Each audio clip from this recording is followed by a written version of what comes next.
आता हापूस आंब्यावर सुद्धा गुजरातनं दावा केलाय। नवसारी कृषी विद्यापीठानं भौगोलिक मानांकनासाठी अर्ज केलेला आहे। वलसाड हापूस म्हणून भौगोलिक मानांकनासाठी हा अर्ज करण्यात आलेला आहे। कोकणातील आंबा बागायतदारांची चिंता त्यामुळे वाढली आहे।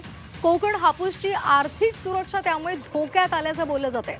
केवळ भारतीयांच्याच नाही तर जगभरातील आणि प्रामुख्यानं अमेरिका आणि ऑस्ट्रेलियामधील खवय्यांना हापूसची गोडी लागली आहे।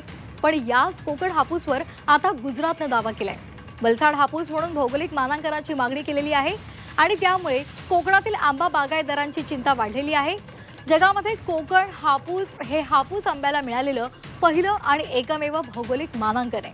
कोकण हापूसला मानांकन मिळाल्यानंतर पहिल्यांदा शिवनेरी हापूस आंबा नावानं 2022 मध्ये भौगोलिक मानांकनासाठी नारायणगाव कृषी विज्ञान केंद्रानं अर्ज केला।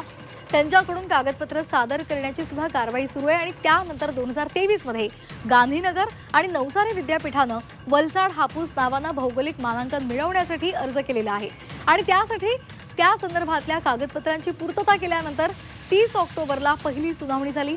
त्याला डॉक्टर विवेक भिडे यांनी कोकण आंबा उत्पादक आणि विक्रेते संघटनेचे अध्यक्ष म्हणून कडाडून विरोध केला आहे।